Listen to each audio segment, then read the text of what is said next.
And of course, everybody loves higher taxes. Oh, yeah. Who doesn't want to pay more taxes? Who don't want to pay more taxes? Take all of my money. Here, take it all, government. Take it all. Yeah.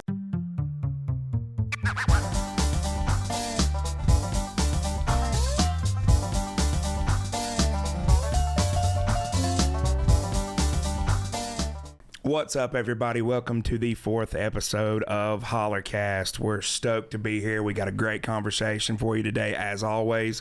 But before we get started, let me remind you to subscribe to the channel, hit the like button on all of our videos if you would, and turn on the notification bell. And that really helps us out with the algorithm. So, Josh, we'll turn it over to you. What's up, everybody? I'm Josh. Thanks so much for joining us. And we have to take a second to thank our very first sponsor, Big Al's Pack and Ship. Big Al, we want to thank you so much.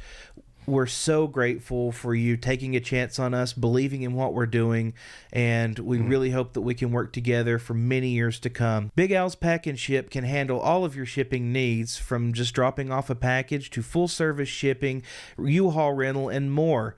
Big Al's ships out DHL, UPS, and FedEx, and offers great service at affordable rates. Big Al's is located off of Roan Road in downtown Spruce Pine and is open Monday through Friday, 9 to 5. And we want to thank him again. We appreciate you. Get out there and support him. So yeah, we've got an awesome guest today, Vern Grindstaff. Vern, welcome, man. What's going on, dude? How are you? Thanks for letting me be here. It's an honor. Absolutely. We've been looking forward to this one. So tell us a little bit about what you're doing currently. I know we're going to get into your past and what you've done in the past. Let's not get too far into my past. Oh, we're going to get it all the way. We're going to do a deep dive. Yeah. We've got your criminal record pulled up and everything. No. So what are you doing right now? Well, so currently I am working with Compassionate Care, Western North Carolina. I am actively the chief operating officer there, slowly maneuvering my way into the chief executive officer role over the next 6 months or so. Wow. Been with Compassionate Care WNC for the last 9 years. Started out there as the director of development, and worked in a couple other roles. It's an honor to work there. We have a great staff, great people, and feel like we make a major difference in folks' lives when maybe they need it the most. Absolutely. So that's the daily. I'm also pastor at Pleasant Gap Baptist Church over in the Micaville Pleasant Gap community in Yancey County.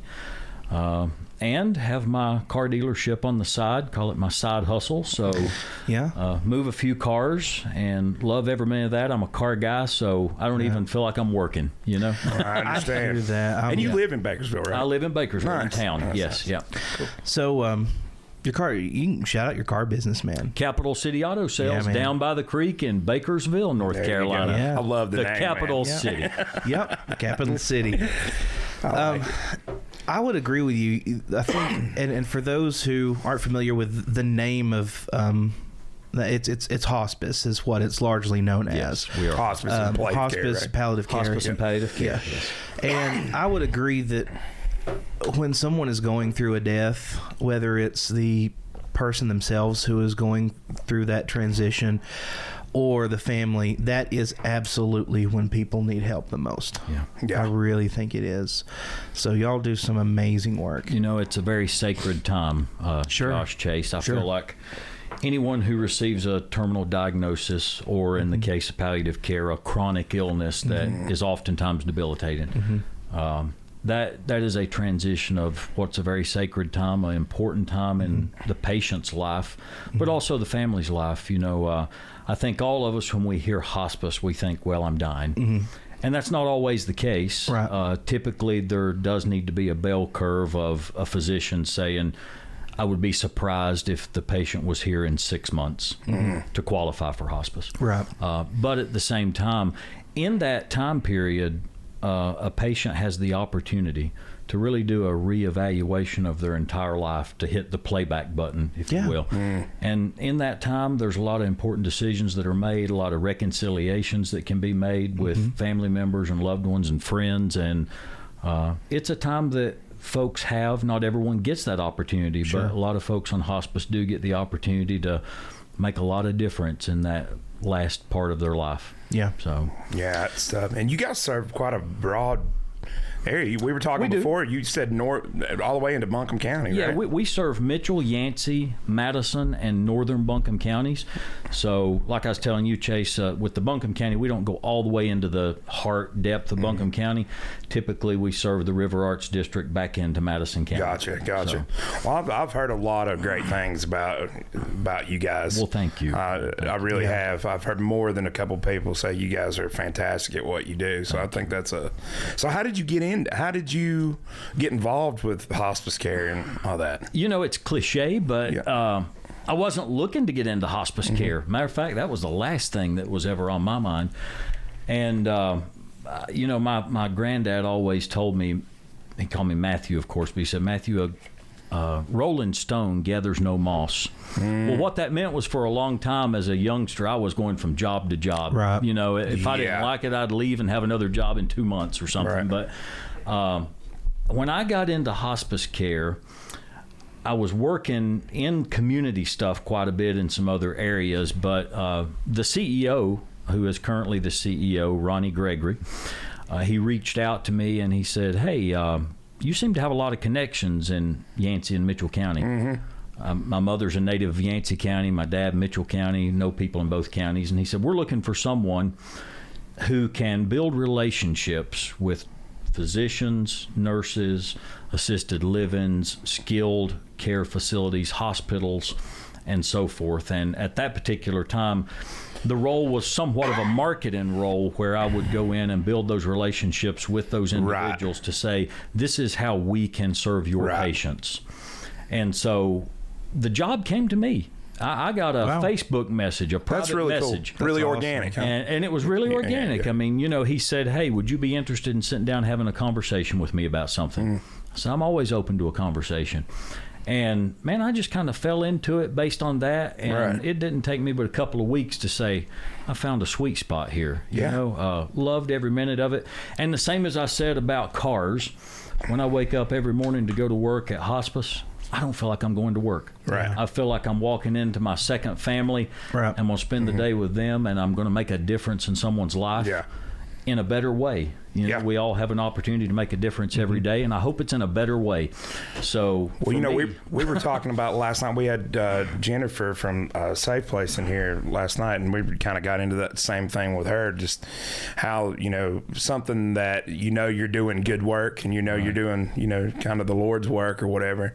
I think there's something unique about that it makes you excited to go. There is. You know, I told her sometimes, you know, I feel like I might have missed my calling a little bit in that regard. So it's something that interests me to get into that kind of stuff in the future. So well, and in my vein too, Chase, it's a ministry. Right. I mean, it's really an arm of ministry. I was just going to ask you that, actually. Yeah. So how did you know, how did the pastorship come about?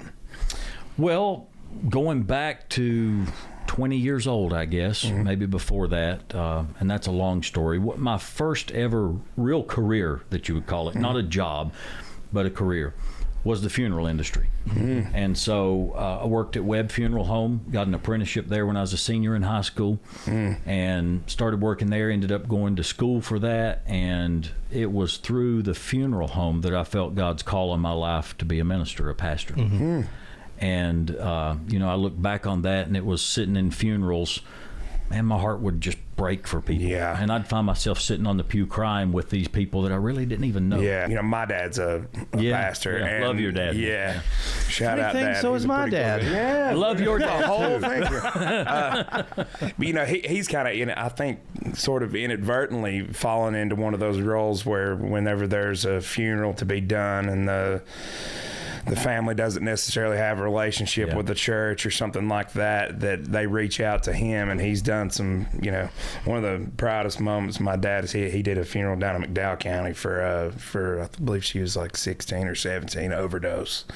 And I saw that righteous kind of fury raise up in my dad, and he went out there and burned that place down. And, you know, I think, he said the funeral director before the funeral made the comment to him, said, I've seen this 100 times, and he said it seems like it's never going to stop. And Dad said that just made something rise up in him. And I was really proud of my dad for doing something like that. But yeah, that's powerful. I'm sure sitting through funerals like that will definitely bring up something in you. It will. It'll stir something up in you. And like you just said about your dad, of course, every person passes in different circumstances, right? Right. And in that profession, as Chris Pittman, James Henline, Mark Grindstaff would tell you, you get a lot of different scenarios, and from babies to the oldest to the most tragic and you do. It's something that has to be done, and man, Chris and those guys, I just recently went through that, and Chris and those guys do an excellent job. It's somebody to be there to kind of hold the family's hand through all that.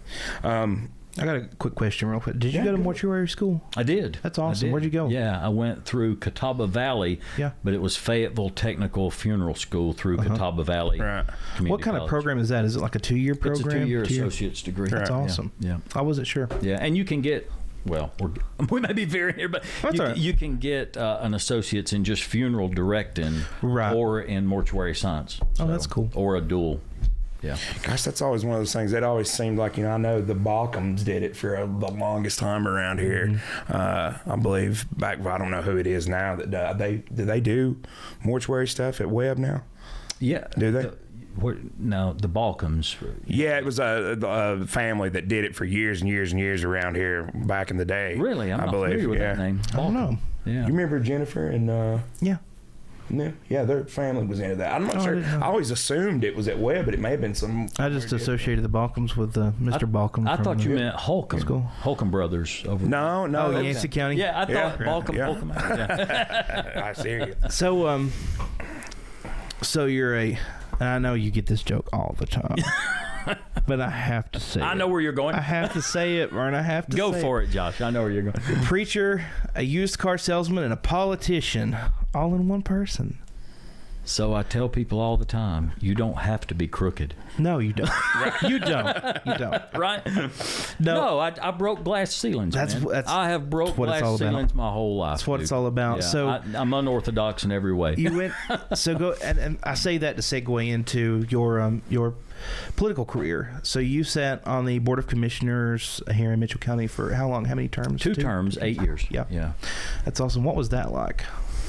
Well, when I first ran, of course, I'd always wanted to run, and I was always involved in Republican politics since I was in high school. Give credit, a shout out to Joe Snyder for leading me in that direction, I guess. Joe Snyder, wow. Yeah. But yeah, and so I always had a passion for serving, and still do. That I don't think once you have that unction in your heart and life for service, or that passion for it, in any role, whatever it might be, whether it be ministry, public service, whatever. I don't think that leaves you. Right. I think you're born with it, and it's always there. Sure. So I'd always had that and had an interest. I was a horrible student in school for the most part. The only thing I ever excelled at was civics or history, And that's because I enjoyed it for the most part. So I always felt like, hey, I will serve in some capacity, politically speaking, probably. And so I had ventured toward that, being involved in the Republican Party in Mitchell County at a young age and so forth. And I backed off a few times because I'm also a pastor. Right. And God had called me to ministry too. So I had a lot of people come to me and say, you can't do both. Right. Why? Yeah. And why not? And you know that just why not? Well, good question. But that Why discouraged me for a long time, and it caused me to back out of what was a passion of mine several times before I ever went forward. Because people would say you can't do both. You're going to ruin your ministry. And I understand there's this, stereotype or the cliche of the corrupt politician or the lying politician. Sure, there is. But come on. I mean, really, like, you can't be a politician and not be corrupt and lie. You can't do that. That's not possible. Well, especially in local politics. For real. Yeah, it is possible. But I will say this, being totally transparent, there will be opportunity if you want to take it. Absolutely, there will be opportunity if you want to take it, and many do take it, unfortunately. But you don't have to. No, you don't. You don't. And so, I don't like people telling me I can't do something. Most time you tell me I can't do it, I'm probably going to do it. Right. That's exactly what's going to happen with me. You tell me I can't do something, I'm going to be like, well, okay. Someone would say, well, that's a rebellious spirit. No, I don't think it's rebellious. I think it's just saying I'm going to prove. Maybe. It may be. Maybe so. Maybe so. And that's okay. That's totally fine. Yeah, I'm good with that. I've always been a bit of a contrarian. Anyway, right? Yeah, we all have that. You inkling. Contrarian? No. But I do think that you know, to your point, Josh, you can do both. Yeah. I don't know that anyone would say I did it well, but I'd say I'm an example in some way. So you can, if your heart is to serve and you do keep yourself in check. Yeah. You know, and for me, that's, again, it's cliche, but for me, that's when I lay my head down on the pillow at night. Do I have a clear conscience? Yeah. Right. And that was my litmus test as a commissioner, is when I laid my head down on the pillow at night, did I have a clear conscience that I did what I thought was right with the information I had and the equipment I had been given for the game I was playing? You know? And can anybody really ask for any more? I know they do. I know they ask for the world to be given to them. Yeah. But realistically, I think that's all anybody can ask for in life, is to be able to lay their head down and know that they did the best they could with what they had, and they did what they thought was right with the information they had. I think so too. Yeah. Well, was there one issue, or kind of what was the straw that broke the camel's back that made you decide to throw your hat in the ring finally? Or was it just something that you finally thought it was the right time? Well, I think I came to that place in my heart, Chase, and I also think that there was that aha moment where it was basically, am I going to let the world dictate what Vern's heart says through what I believe is the Holy Spirit in my heart leading me? Yeah. Or am I going to do it? And, you know, I think all of us get to a place in our life where we look back, and if we're on that hospice service, right, we look back on our life and we say, I don't want regrets. Right. Right. You know, I don't want regrets. If that be service in this life, if it be a calling on my heart from God, if it be travel, pleasure, leisure, whatever, I want to make the most out of the dash between the dates on my gravestone, right? You don't want to be sitting there thinking, well, there was an opportunity that I missed out on that I probably should have done. I probably should have done. Well, so you were the board chair for 6 of those 8 years there? Man. Yeah, I was there 8 years and had the honor of being elected by my peers on the board to be chair 6 times. That's awesome. Yeah, it was. It's humbling that they saw fit in me to do that. So. Well, Vern, I know this is probably going to be a broad, general question, but what do you think are the key issues that affect this county going forward?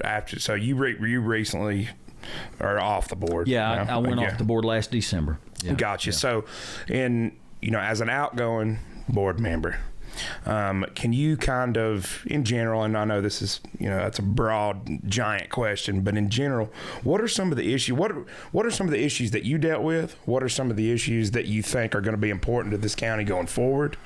And what are some of the broad topics that you think are going to come up here and are already coming up or will come up in the near future? Well, there's several. I think, first of all, if I can start with the fact that whether it be my time on the board or my predecessors or the ones coming on or that are serving right now, the issue for Mitchell County is this, and it's not just Mitchell County. It's really the Tri-County area, but in particular Mitchell. The only source of revenue that we have is what, guys? It's property tax. Yep. Mitchell County has no other way to bring in revenue. Right. We don't. So the biggest issue for Mitchell County is going to continually be, how do we generate enough revenue to pay the bills and not strangle our own people from living here? Wow. That's a really good question. And that's a challenge. Very much so. 8 years on the board, every year when it come budget time and we would sit down for budget workshops, not because we're on a podcast here and this is for the public to hear, but we would sit down and bang our heads against the wall. Where are we going to come up with this? Just like your own budget at home, right? Yeah. Yeah. So you've got to have a source to be able to tap into to pay the bills. And of course, everybody loves higher taxes. Oh, Yeah. Who doesn't want to pay more taxes? who don't want the to pay more government to taxes? take all of my money. Here, take it all, government. Take it all. Yeah. No, taxes is hard. I don't like to pay taxes any more than anybody else. Yeah. I mean, I have to stroke the same check everyone else does, and Yeah. I stroke it for not only the county, but for a town too. So, Yeah. Nobody enjoys that. So in terms of revenue, you said the only source is property tax for the county. What other revenue sources are there? Does the county receive any revenue from the state, from sales tax or anything like that? We do have a sales tax revenue. Okay. And if you'll recall, that sales tax revenue you can tap into for a certain list of things. And that's something I would want to highlight too is, people have this idea of the all-powerful commissioners sitting there. I learned real quick, commissioners have no power. Vern, why don't Okay. the commissioners make new jobs in Mitchell Yes. County? Yeah, right. Why don't they? Why don't they? I was reading something today about that, and I thought, the mindset here is, why doesn't the government create more jobs? Right. That's not That's not the government's role. The government doesn't create jobs. And No. if you want to mess something up, leave it to government, right? Right. Yep. I mean, true, but the government doesn't create jobs. The private sector creates jobs, right? You and I can create jobs. I mean, the government can create bureaucratic jobs that serve no purpose and just eat tax revenue that goes to nothing. So that's a really good way to spend tax revenue on nothing or flush it down the toilet. Yeah. If you wanted to do that. Exactly. Yeah. But everything any service that we as a county have out there, be it EMS, police, fire, recycle center, anything out there that is funded by your property taxes. Yeah.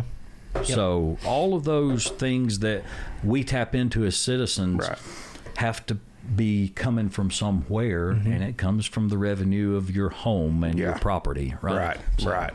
So you were saying about the state, just to hit that one more time. Oh, yeah. About the state, the sales tax, but it's only for certain. Yeah, sales things. tax is for certain things, if you will. And if you'll go back a few years, we put on the ballot to allow folks to make a decision about an ambulance.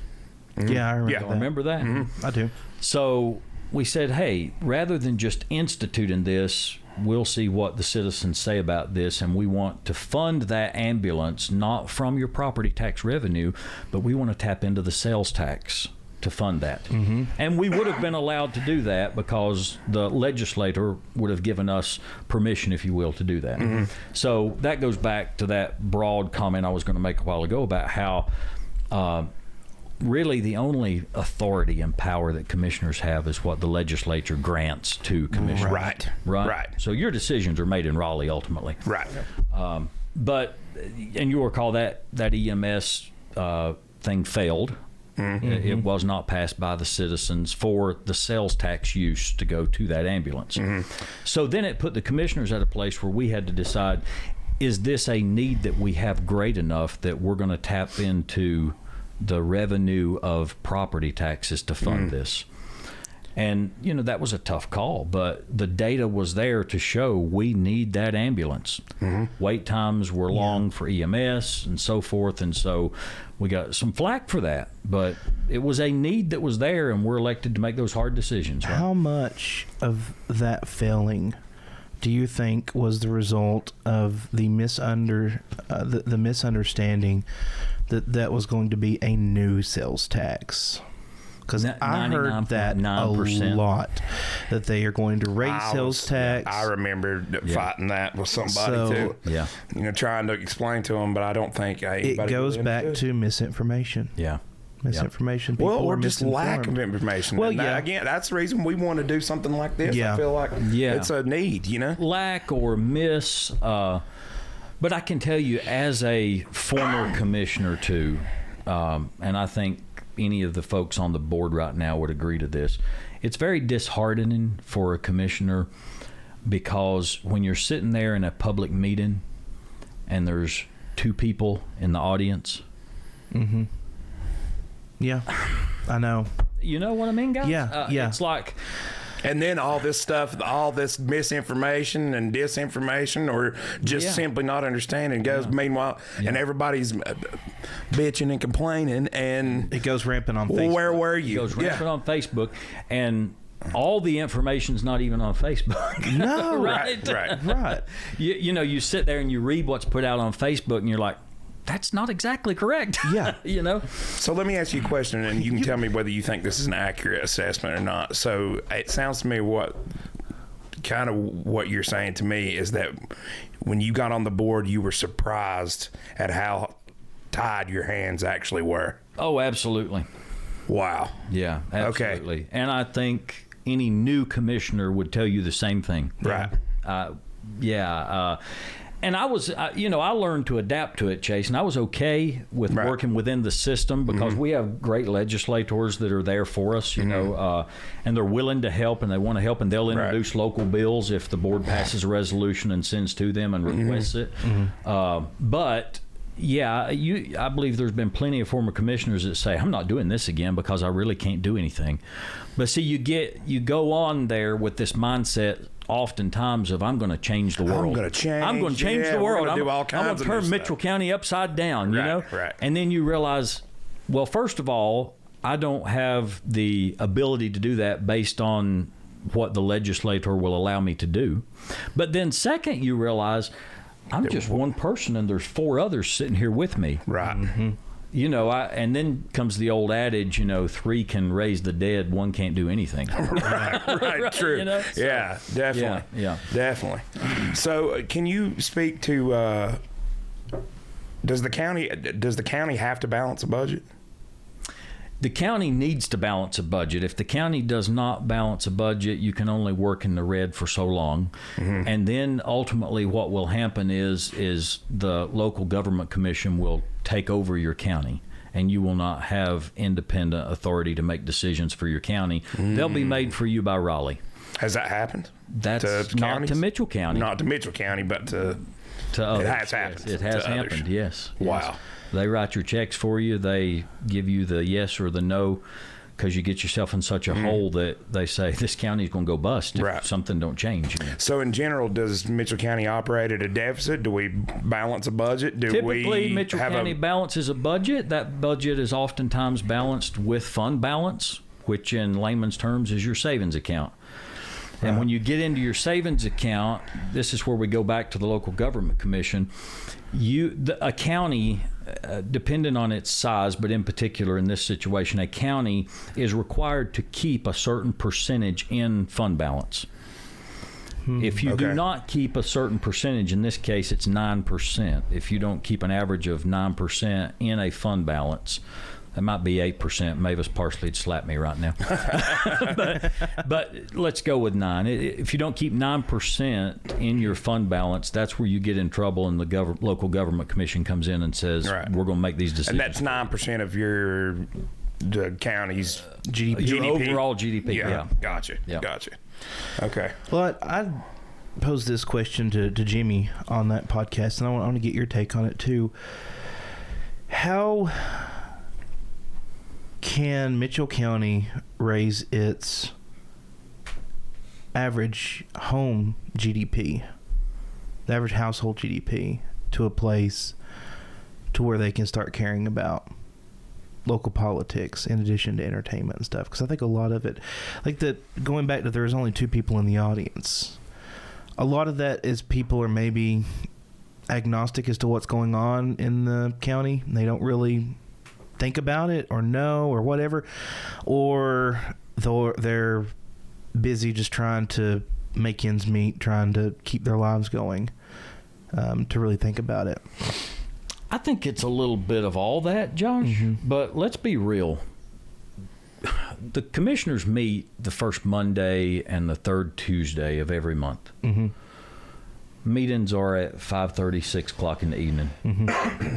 You know, you got a family, you got things to do, you're getting off work at 5 o'clock, it's rush, run your kid here, run your kid there, got to go pick up this at the grocery store, got laundry to do, got to sweep, mop the house, got to take out the trash. We've all got responsibilities. And so it's real easy to just say, I don't care. I got don't have stuff to time. do. I don't have time to go to this meeting. Right. And people genuinely don't have time. They don't. Yeah. But at the same time, I was always told if you don't vote, don't complain. Yeah. Right? Yeah. Yeah. And if you don't vote, you don't have a right to complain. Yeah. Because you did nothing. Because you did nothing to aid in the right. process. Absolutely. Either way. I agree 100%. So, Yeah. to a certain extent, if you care so much, why aren't you there? Right. Yeah. You know? Yeah. I know. Same way with church, right? Right. Well, I know Harley, one of our current commissioners, Harley Masters. She, in the past, I think she still may, but she's live streamed. Yeah. A lot of the commissioners' meetings, and that would be a really good thing to start doing. If the county, if they could somehow set up a way to live stream the meetings, maybe more people would be involved and would pay attention to them. Yeah. Because then they could listen to. Then there's no excuse. Then So they could, here's a plug. yeah. They've been live streamed. I introduced that, actually. Nice. Yeah. So Nice. it's live streamed on mitchellcounty.org every meeting, and I believe that started back in June of last year. They need to get it on Vern, Facebook. I thought there was no way that you guys just sneak stuff in there. We do, man. We just You sneak just stuff in sneak it in there, They did this in cover of night. Nobody knew Under of about night. it. So I want to ask about that. Can I ask about that? Yeah. So the subdivision ordinance, Yeah, the subdivision. the ordinance. hot ticket, The elephant in the room. the elephant right, in yeah. the room.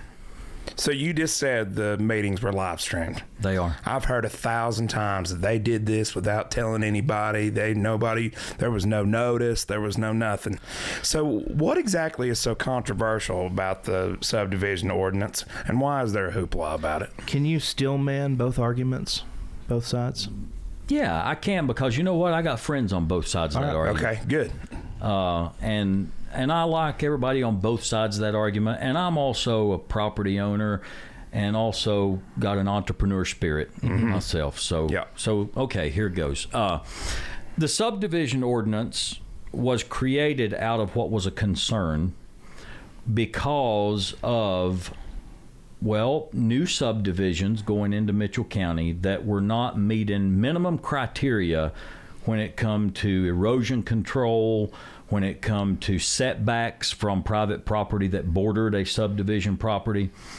And some of the case point examples for that were existing subdivisions that, in particular, a fire truck or an EMS truck could not get to some of the properties if they needed to. Right.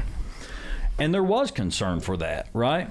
And Now- is it correct that, and this is one thing I was told, and I wanted to see if this was an accurate statement, that the building inspector and the fire marshal brought this to you Yes, guys? Is that absolutely. right? Tommy. Yes, they did. Tommy Winchester. Tommy Winchester, Ashley Beam, and a lot of folks in emergency services had concerns, and this was brought to the commissioners. Would you look into it? And, Gotcha. and we Okay. charged the county attorney, along with others, to look into this, and there was a subcommittee formed along with the county manager to go and research this. Okay. So, good. Steel manning, both sides of it. What's the crux of the issue that What's the people opposition? Yeah. What's the opposition? I think the opposition is okay. As an entrepreneur, I want to start a subdivision. All right, and I'm going to go start this subdivision, and I've got this plan in my head of what the subdivision should be. And then someone comes to me and says, wait, you've got to meet this standard to be able to do that. And I, as a private property owner, are looking at this saying, wait a minute, you're going to tell me what I have to do on my property that I own free and clear, that a bank holds the mortgage on, that I have stuck my neck out on to buy.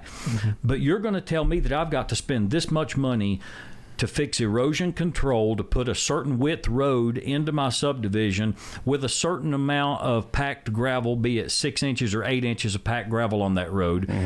You're going to dictate to me what I can do on my own property that I pay property taxes on. Right. Right? And I look at that from my standpoint of, I would be upset if someone came to my private property and told me, Vern, you can't do this on your property. Right. I get that to a certain point, Yeah. right? I mean, if I want to pack 20 junk cars on my property, That's my property. I'm going to pack 20 junk cars on it, right? But let me stop you right there. Just a devil's advocate there. It is your property to do what you want on it, but you can't make meth on your property. You can't hold people hostage on. I mean, there's a whole slew of things you can't do on your own property. Right. So, I mean, you see what I'm going with there? I do. And seeing the other side of that is, too, you being that person trying to look at it transparently from both sides. Mm-hmm. At the same time, if you have a neighbor that has what you consider unsanitary conditions on their property, all right? And that's trickling down onto your property, right? Then you're going to be upset. And you should have some recourse to have something done about it. And as a commissioner, I was in a couple of situations like that where people were calling me saying, Mr. Commissioner, my neighbors are doing X on their property, or they've got drainage coming off of their property of rotten garbage that's laying in their front yard. And there's snakes getting on my property because their lawn is unkept and the grass is up to their knees and so forth. And it's an unsafe environment for me. They should have just called me. I would have come and got their snakes. You'd have got their snakes. I would have got their snakes. Sorry. Made pets out of them. Keep going. Yeah. So, there's that two sides to that coin. And, you know, as a commissioner, I'm thinking to myself, well, if I were them and that was happening to my property, I'd be upset too. I was in a situation like that once, actually. I lived in Swannanoa. I had my youngest son was a year and a half, 2 years old at the time. If you don't know anything about Swannanoa, it's already a swamp. It literally lies between two. It literally is a swamp. So we lived down right next to the railroad tracks. You know, it was from my first house that I bought. This was probably 2 or 3 doors down. The guy, it was an older gentleman that had been a tow truck driver and truck repair guy on I-40. There was a reason he was there right off I-40. I was literally sandwiched in between the railroad tracks and the interstate. Well, obviously, he collected about 14 billion truck tires, which all filled up with water and in a big, giant, swampy backyard that he had. Yeah. And so there were mosquitoes the size of that plant right there in my yard, and about 1,000 of them at every square inch. And my poor little guy got eaten alive every time we took him outside. And at that point, we called the health department, actually. Right. And they... good function of local government and institutions. They came and sure enough, they cleaned it up and got the gentleman. I think he was an older guy, probably I think had some mental health issues, and got him the help that he needed and cleaned up the property. But, you know, there are functions where you can, I understand exactly where those people are coming from. You know, if that was running onto my property, that's a health issue. It's a health issue. Yeah, and I'm sure there are other instances where it's the same thing, even if it's just an eyesore. Here's one thing I wanted to ask, because that does come up a lot. You know, I've seen people. There's videos on YouTube of people driving by and taking pictures of distressed properties and, you know, properties. But does the county have any recourse? Let's just say it's not necessarily a health issue, but it's just that these places are an eyesore. Just purely an aesthetic issue. Yeah. No. And here's but should the nasty word in government: zoning. Yeah. Right. Zoning. Nobody wants zoning. Yeah. So Mitchell County has no zoning. Right. And there is no zoning. And except for in the town, correct? Well, correct. I'm town on the limits. CBA. Yes. City limits and town. Yeah. But and I get that, right? Nobody wants more government in your life than you have to have. No. I want less government. We all want less government in our life. So Mitchell County has always and has continued to be, and I was one of those champions for it. Let's keep government out of your life as much as possible. Live and let live, right? Right. So no, there is nothing in Mitchell County that says you have to keep your property to a certain standard. Right. I got you. Should there be? Yeah, should there be? That was exactly what I was going to ask. Should there be? Well, because I don't know. I'm undecided. So I'm on the that fine fence. point I think there is, at least for me, is no, there shouldn't be unless there is a health hazard to the people around. That makes sense. Yeah. Right. That makes sense. We don't even have that though, guys. Right. Because a couple of those scenarios I gave you, I felt were health hazard issues big time. but there was nothing that can be done about it. Even the health department. Even the health department can't go in there and say that? There's nothing set up that the health department can really go in and say. And I can give you one in particular. There was a house, and I won't go to the neighborhood, but there was a house that was throwing dirty diapers out in the yard, and they had packed up. Wow. And this neighbor called me, and I called the health department. There's nothing we can do, Vern. Wow. Nothing we can do. Is that a function of the state laws, or is that a function of just not having something locally, a law about that here locally? It's not having something locally. Gotcha. Yeah. So could you call the state board of state health department, like the whatever that makes? You probably could. State always supersedes county. Gotcha. So the state may be able. I can't completely answer that question, but state may be able to step in and say, yeah. Are those kind of laws something that other counties have that we don't have? Yes. Gotcha. And getting back to the subdivision ordinance, I was told, and I'll ask you if this is correct, that we are probably one of only a handful of counties in the state that did not already have a subdivision That's ordinance. correct. Right. So this is not some... It's not some new something that just came out. No. And I know from being I'm a general contractor. Yeah. We've worked a lot in Buncombe County, even some in Watauga and Avery and Caldwell and a couple of those. I can already tell you, actually one of my first projects was a small subdivision in Buncombe County. They don't joke around. They don't joke. It had a cul-de-sac at the end. It had to be big enough to turn a fire truck around in. Yeah. You had to have, there was runoff stuff.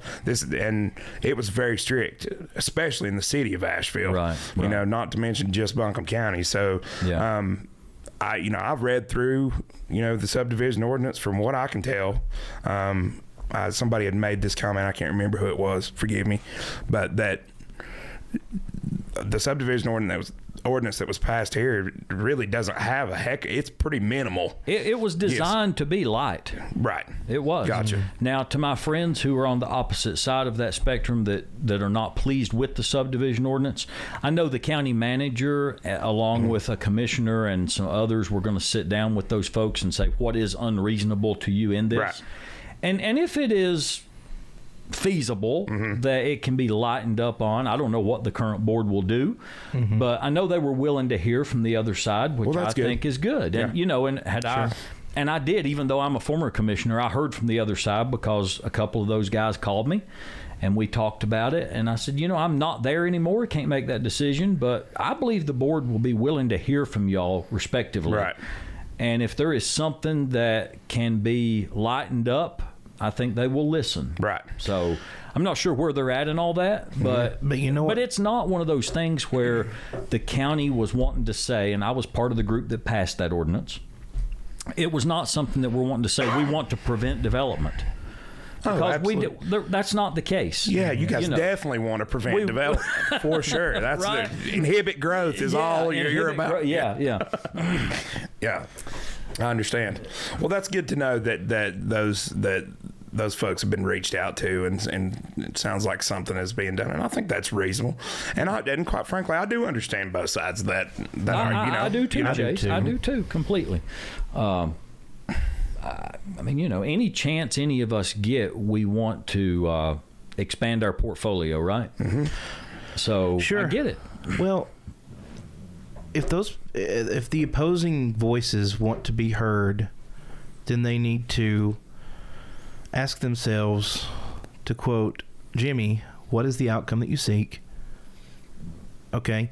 Then they need to determine what that is, actually show up to the commissioners' meetings and voice their opinions and voice their concerns. And you can do it and not be combative. You can do it and not get up there and rant and rave. Yeah. It's got to be coherent. It can't just be a bunch of nonsense that you're spouting off because you're mad. It needs to be you need to be able to articulate your position and go do it. Go do it. Yeah. Well, and I think there's been, just in my estimation and the way what I've seen, it seems to be that there's sort of a contrarian theme, at least that you see on social media, and it seems to be, a lot of the same people that are kind of running, and it seems like they're not happy with anything. And I certainly, they absolutely have, a right to be heard. But Jimmy, we talked a lot about this with Jimmy, is we can have compassionate disagreement. We should. Yeah. that we don't have to hate on each other and tear each other down. We can work together, and I love the tone, the way that you've talked about some of these things, Vern. I think says a lot about the way you went about things and the way you go about things. Is that you're very much looking for common ground, and that's something we talked a lot about, with Jimmy, is finding that common ground and working together to achieve a common goal. Well, you have to. You have to find common ground. And the reason people start hurling insults during an argument is because they have no argument. I mean, as soon as you lose the argument or you realize you have no argument, then you resort to ad hominem attacks. That's the way it goes. So my advice to anyone who is online on Facebook and they want to argue and they want to be heard, no ad hominems. Don't insult the other side, because that's not going to change anyone's mind. No. Never in the history of the world has anyone had their mind changed by someone calling them stupid. Right. Insults and bad blood are just not productive. It's not at all. No, Actually it's contrary to that. Yeah, it's counterproductive. It's destructive. Yeah. But respectful differences can be productive. Yeah. Oh, 100%. And they're good. Yeah. Right? I mean, the world would be boring if we all agreed on everything, wouldn't it? It would. I agree. Any other examples of things like that you dealt with on your 8 years on the board, where it was a hard decision and you had, pushback from members of the community, and does anything kind of come to mind? Oh, man, plenty of things. Plenty of things. Now, do we really want to go there? That's up to y'all. But plenty of things. Hey, man, I'm just curious. Anything that pertains to things that we're dealing with now? I think, honestly, when I left the board, and that was one of the reasons I said it's time to go, we had accomplished a lot. A lot of good accomplishments in my 8 years, unfortunately, were overshadowed by a couple of bad decisions. Isn't that the way it always goes, though? I mean, but guys, you can look at what's going on in Mitchell County right now and see the good that has come out of a certain time period of the Board of Commissioners. Right. There's a new sportsplex being built in Bakersfield. The county has partnered to build a great facility in Spruce Pine there at the Pine Bridge Coliseum with Malin Community College. We've got a phenomenal community college in our county that's producing a lot of great programs and putting out great graduates and so forth. Mitchell County is probably in the best position it's been in a long time as far as public service is concerned. Yeah. I mean, there were tremendous accomplishments. And going back to the budget, I'll have to say that the county has always, not just in my time, but the county has always done a good job managing the people's money. It really has. Now, that doesn't mean that we've not had to take out of fund balance to balance our county budget. But Mitchell County, and if you look and truly do the study and pull the data, Mitchell County is still in, and I'm going to throw this out there, and I'm willing to be corrected because I've not looked in several months, but Mitchell County was still in the 10 lowest taxed property tax counties in the state of North Carolina. Yeah. And I know that we don't feel that, because anytime we have to stroke that check, it hurts, and it hurts us personally, and it hurts our budget, right, and our family dynamic, if you will. But we're still in the lowest taxed counties in the state of North Carolina for property tax. Wow. So that's an accomplishment within itself, and this county's always balanced a budget and done a great job with it. And folks, the county has got some of the most dedicated county employees. Work hard they do. every day. Every day, and they get little credit for what they do. But if anybody has ever been taken to an appointment by Mitchell County Transportation, or you've ever pulled up to the recycle center and they've helped you get your garbage out of your car or your truck and you didn't have to even get out of your vehicle, that don't happen in every county in the state of North Carolina. No, it does not. So, But there was, and I'm sure that all of us could look at ourselves and say, man, I wish I hadn't made that decision. That was a bad decision. Right. Well, that's just life. That's life. That's life. But, we had a rough go for a while at DSS. Mm-hmm. I know. Yeah, I remember that. That was a whole We had deal, a rough go. Yeah. And then there was a rough deal with EMS. Yeah. We hired a company and then had to split ways with them for EMS because we didn't feel citizens were getting what we felt they should have. Yeah. We got a great EMS now. Right. And we got dedicated paramedics and hardworking folks there. And but, one bad thing happens and a lot of good things get overshadowed. Right. That's, man, again, that's life. It's so crazy. You can do so much good, just even on an individual level. You can do so much good. Yeah. And you mess up one thing, or you mess up one time, and that overshadows, that undoes everything. Yeah. It and undoes everything. That is such a bizarre concept. I'm not sure why that is the way that it is, but I'm not sure either. Maybe we're an unforgiving people. we are. We really Yeah, are. we are. Unforgiving people. We are. It's like our brain is trained to negativity. It's like when you look back on things, you don't realize you hardly ever hear the good news. No. It's all the, That's right. well, It's let me all- tell you yeah, what this yeah. And I don't know exactly why that is. And maybe it's just that's what we hear in the news, and that's what tends to be forefront. I don't know. Well, we all know negativity is much more fun to talk about than positive. It is. True. It is. Maybe that's part of the sinful nature of humans. Yeah. I'd say you're exactly right. Yeah, and I go back and relate. We're an unforgiving people. Again, I'm a car guy, so I was reading an article the other day about what was one of my favorite cars in the '80s, the Pontiac Fiero. The Fiero, Yeah, I saw you that. post I saw my that, post. yeah. Right? I love that car. But if you'll go back and look at the comments on that, and I think I even alluded to it, is I had a couple of the Fieros that never caught on fire.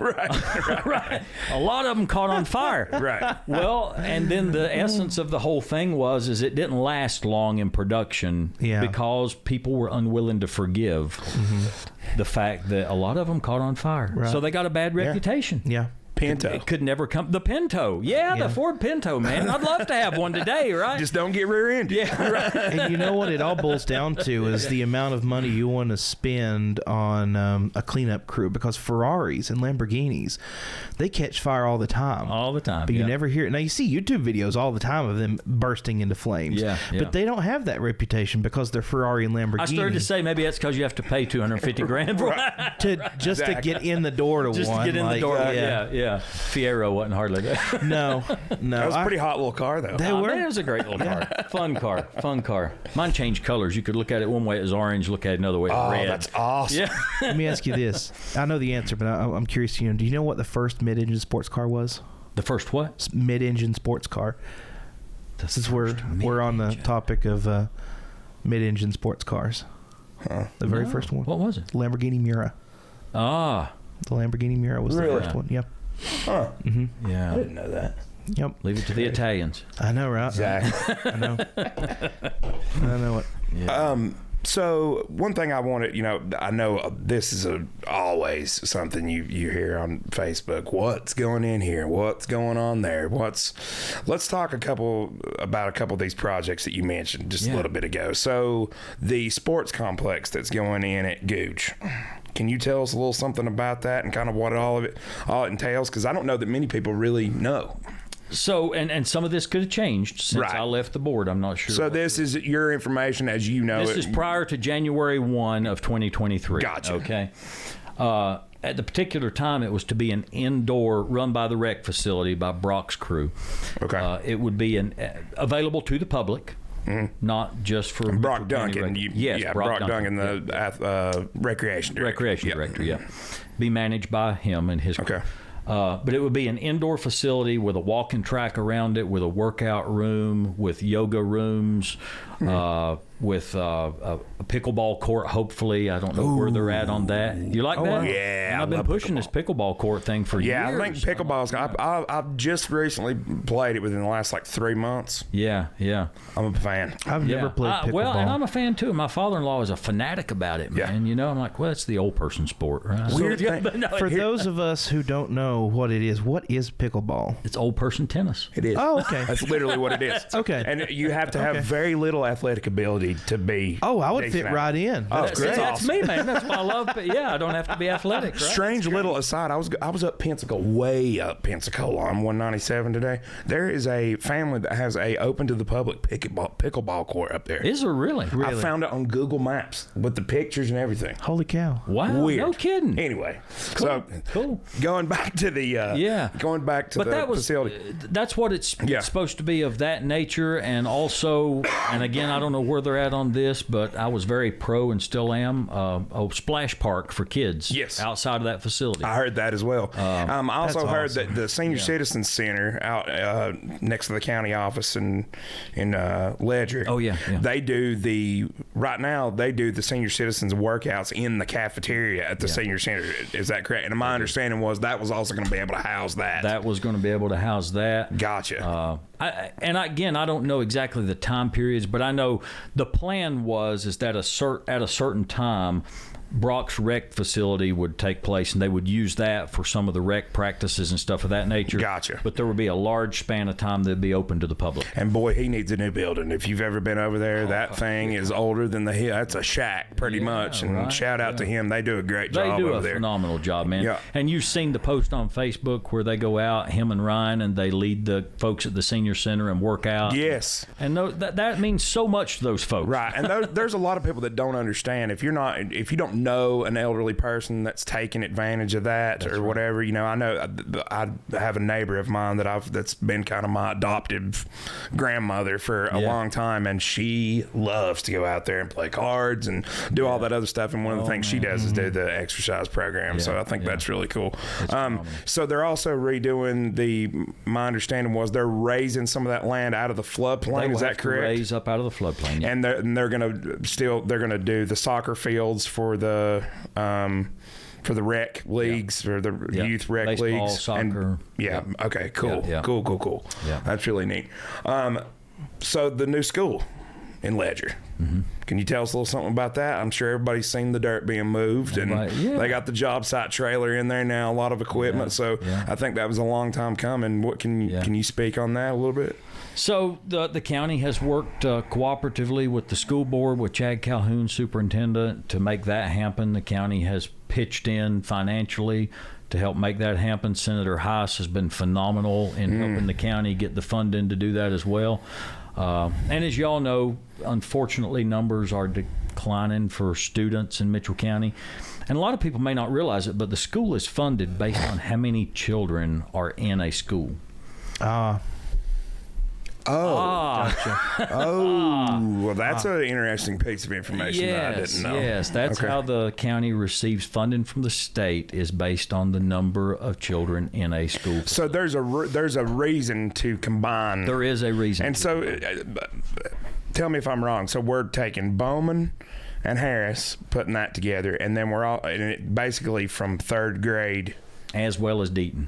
Yeah. So we're talking third to eighth grade, right? Unless something has changed, that's what we were talking about. Okay, gotcha. And and the school system could tell you a whole lot more about Right, that. of course, we need to have Mr. Calhoun on here. Yeah, we do. I loved him as a teacher. I had his brother Colby. Wait, are we talking about Colby or Chad? Chad. Okay, I had Colby's principal at Goose. Yeah, I had Colby. I got you. Yeah. Sorry, I spaced out there for a minute. I guess I did have Mr. Calhoun. That was in Harris. Yeah. So I think it was. Good God. Chad was at Harris and Colby was at Bowman. Yeah. Yep, and I had Colby. I had Colby his first year of student teaching. Really? And then I had his mom. His mom was my third grade. I had his mom as an assistant. Yeah. Grade, yeah. Miss Fox and Miss Calhoun. Yeah. Is who I had for third grade. What was the other? You mentioned three. So the school, they're breaking ground. How did you have any idea how long they expected that build to take? Gosh, 2025, I believe. It was the projection for 25 opening. months. Oh, 25. 2025 would be, I think, was the projection for opening the new school. Gotcha. Okay. That may have changed. I gotcha. I don't ever like to talk for anyone else. I feel like sometimes I have to give that disclosure. No, I understand. No. But you've done a great job. We understand. This is all as you knew it on the outgoing on the board. Yeah, gotcha. And what was the other thing you mentioned? What was the other thing I mentioned? There's a Googe school. Sports complex? No, there's something else. The new facility at Pine Bridge. Yes, the partnership with Malin. I was mentioning this either last night or sometime. If you've not been in there, the cosmetology school is wild. Yeah, which I haven't. I've not been in there since. Oh, you got to go, man. Yeah, it's really cool. Yeah. And so that's done in a partnership with Malin. And then my understanding is they're also moving the YMCA in there. Mm-hmm. And that's the same Y from Avery County, right? That's the same Y from Avery County. And the county of Mitchell was very instrumental in partnering up for the YMCA and pushing that agenda as well. And awesome. And so, not to toot Vern's horn, but I feel like the past couple of tenures of commissioners have been very pro. Let's build Mitchell County. Let's provide things. Let's No, man. Let's leave it the way it is. I saw that today. Let's leave it the way it is. Change is always hard, right? It is. It is. Well, it is. What is it? Ricky Bobby said, "If you ain't first, you're last." That's right. That's right. First, you're last. That's the truth. Yeah. Oh, yeah. So, well, movie references. I'd be curious to. You mentioned there was a couple bad decisions that you regret, maybe, or maybe not decisions that you regret, but weren't the greatest decisions in the world. Since you're outgoing, since I'm gone, since you're gone, since I'm gone, yeah. And you don't have to. You don't have to. If you want to, it's always good to. I know the DSS stuff. That's all pretty much out there. I've heard basically the whole thing. Can you give us a little synopsis of what went wrong during all that? I think there was a lot of. There was a lot went wrong.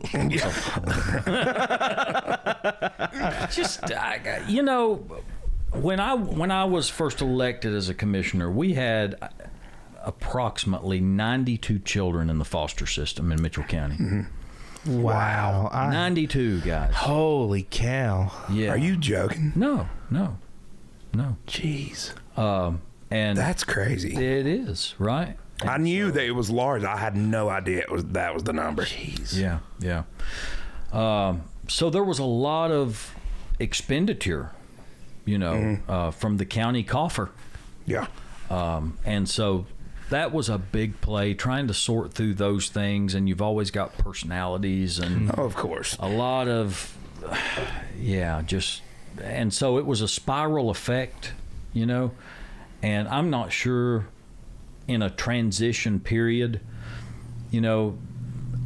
when someone's been somewhere so long and then the person that follows oftentimes has to pick up the pieces and so forth, and you got a lot of bad blood and morale is low and things of that nature, and nobody necessarily is one person at fault, right? There's generally a domino cycle. Oh yeah, for sure. So even though singular people can sometimes get the blame, that's often almost never the case. Exactly. That it's a combination of different factors. Yeah. I got you. So, but that was a tough situation, and hard decisions had to be made, and they were made, and they were implemented. But that was tough. And then the EMS thing was tough. Yeah. That was a tough decision. Sure. So we had to part ways with an agency, and I'm sure there was contractual obligations, that there was a lot of legal stuff involved with that. A lot of legal stuff involved, a lot of legal processes that had to be played through. But ultimately that all turned out well with the EMS thing. And I think from what I can tell, I've not been picked up by an ambulance here lately. Well, neither have I, thankfully. Thank God. I know people that have, and they've been very pleased. And so, but those were some of the hard things. Yeah. I lost sleep over those things a lot. I'm sure. And rumors are always rampant. Oh yeah. And they're not They're rumors. Yeah. Rumors are just that. Yeah. Yeah. I understand. So, well, I appreciate you talking about some of this stuff. I Yeah. always kind of like to ask, and I appreciate your transparency. I do. That's as a person, I'm sure when you find yourself in a position like that, especially somebody with a religious conviction like you want to do the right. You genuinely want to do the right thing. Yeah. And you're bothered.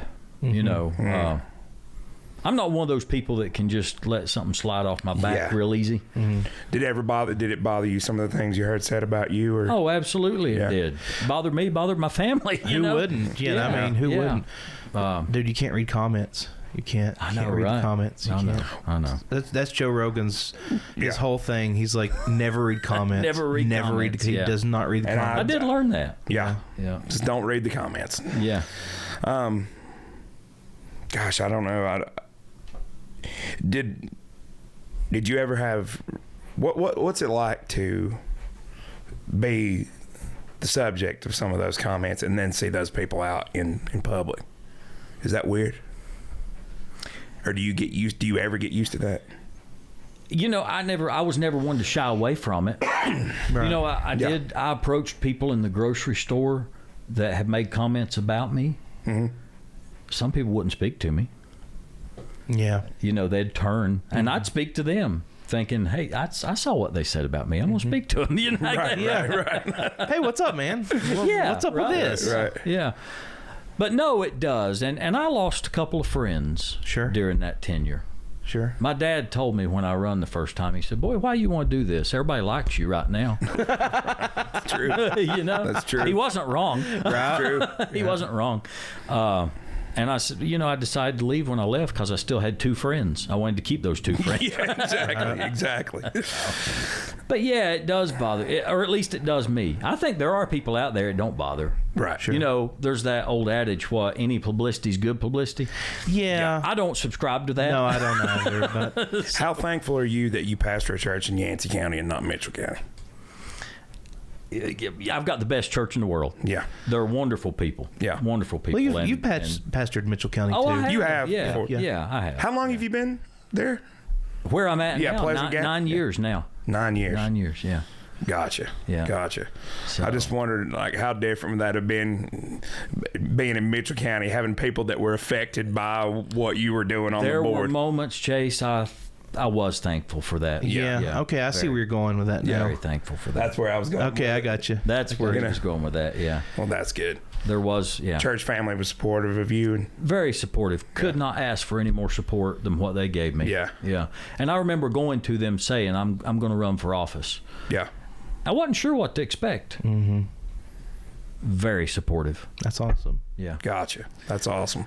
And I don't share the same views either sometimes. Sure. Well, I mean, no one Yeah. shares the same views 100%. It's not like yeah. people ever disagree. I know. Yeah, exactly, Yeah. right? Or see But things at the same different point, way. Chase, I have never once taken politics to the pulpit. No, you Amen. can't. You can't. Never once. Yeah. I mean, you can, but it's going to be a you bad can, time. but it's not going to be a good day. No, it's right? not. It's not going to be a good day, and I don't think that's the place for it. It's not. It's a place for morality and moral issues, but Yeah. not the political aspects of party politics. I've always said it's a definitely fair game. Me and my dad have had this conversation, Yeah. being that he's a pastor many times. I've always said, I think it's totally fair game to talk about moral issues Absolutely. and how legislation and government affects those moral issues and Yeah. stuff. I think that's totally fair because that's largely in the wheelhouse of the church. Yeah. Just very recently, we were talking about, me and Dad were talking about, bringing party politics into the pulpit, and it seems like I see that a lot now, and that scares me. Well, party politics has permeated every aspect of our lives now, and I'm not sure why. That's a very recent phenomenon. I think that was the 2016 election on. Party politics has permeated every single aspect of our lives and culture and society. It's got to a hateful place. Is what Very, bothers me. very much Yeah. so. And that bothers me at my core because Very much so. folks, I'm not shying. I'm a Republican. Right. I've got some of the best friends in the world that are Democrats. Yeah. Yeah. and I love them dearly. I'm me not too. affiliated I love them dearly with any party, and so, but yeah, it bothers me that we're so angry. yeah. We're so angry. Now, there's a righteous anger that's good, right? Yeah. But to be hateful and mean toward one another as individuals. I don't even know that there's a righteous anger. I feel like reason is the best way forward. That just me. I feel like reason needs to be, because I mean, even with a righteous anger and that kind of conviction, if somebody comes at me with that, they're not going to change my mind with any kind of anger. But you can reason me into a lot if I'm shown evidence of what you're trying to convince me of. Yeah. You know what I mean? Yeah, I do see where you're coming from. I guess where I take the righteous angers, well, a good example, I think, biblically speaking, is when Jesus turned over the tables. Oh, right. Yeah. Right? So, I don't know. Did he reason a lot there? I don't know. No. It was like, you're making my a house of just complete and utter. Well, that was a great illustration of corruption in the church. Yeah, it was. Yeah.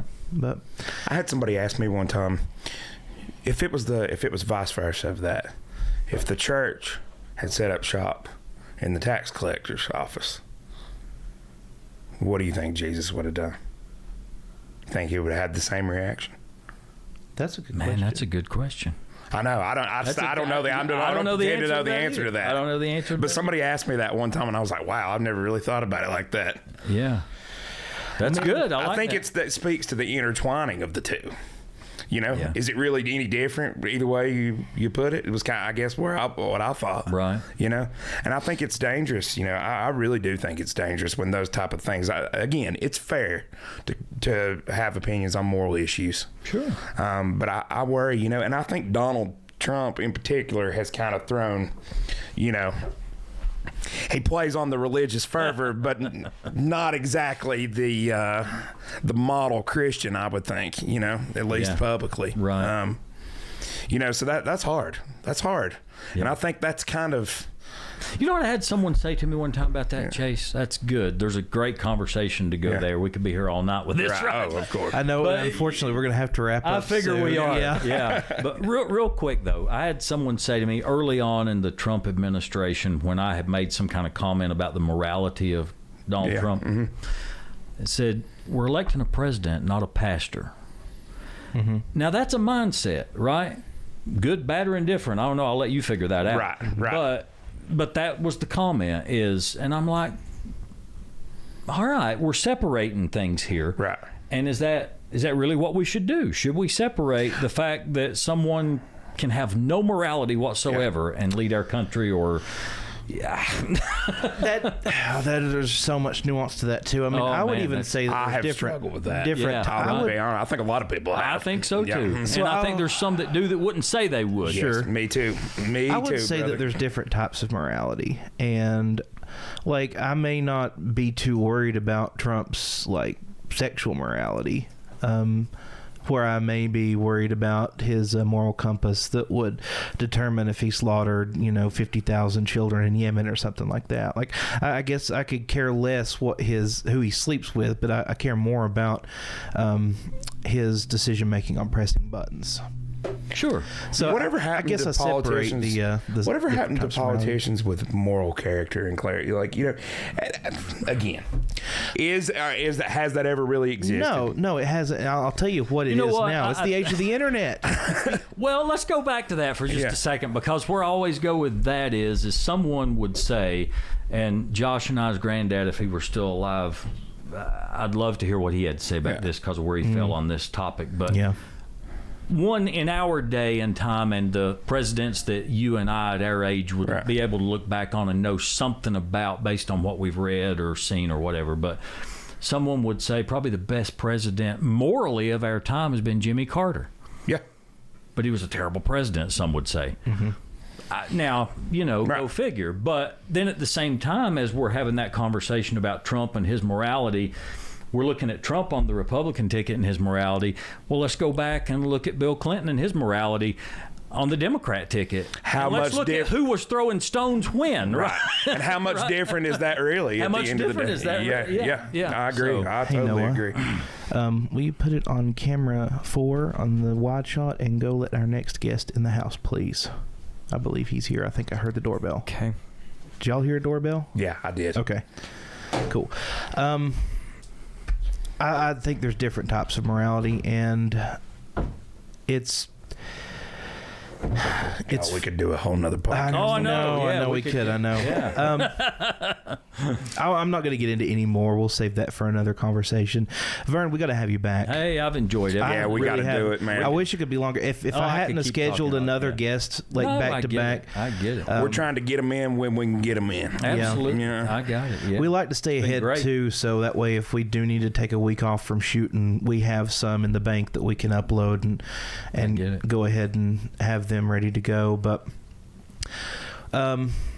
so where can people find the palliative care that they need? Where can they go on the internets to find? You can go to www.compassionatecarewnc.org. Okay. And you can call 828-682-9675. And we'll be happy to talk to you about what services we offer and how we could help. Awesome. That's awesome. Yeah. Vern, thanks for being here, man. Hey, it's thank been you a guys. real pleasure, I've dude. We could go all. We could could. do. I could keep talking. Yeah, So we yeah, definitely could too, got to do man. this again. We'll definitely reach out to you again, and we'll Hey, see what you're it's into been in a an few honor to be months. here. Thank you all for having me. Absolutely, absolutely. Everybody, thank you so much for watching. We love you all. We hope you have a wonderful evening, and I hope you've liked this conversation as much as I have. Please like this video, share this video out far and wide as far as you can. That really helps get this out there. The best thing you can do to support this channel is to share this video. Turn that notification bell on so you can get alerts when we go live. We do live streams now on Tuesdays, and we upload the pre-recorded podcasts on Thursdays. We're always trying to make new content. We're going to be dropping some merchandise here soon, so keep an eye out for that. And if you are interested in advertising on our show, we are accepting advertising clients. You can get at us at hollercastirl@gmail.com.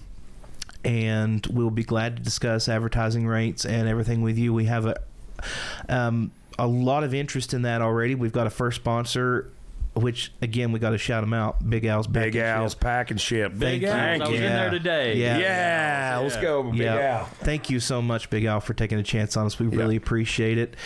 And everybody, have a great night. Thanks.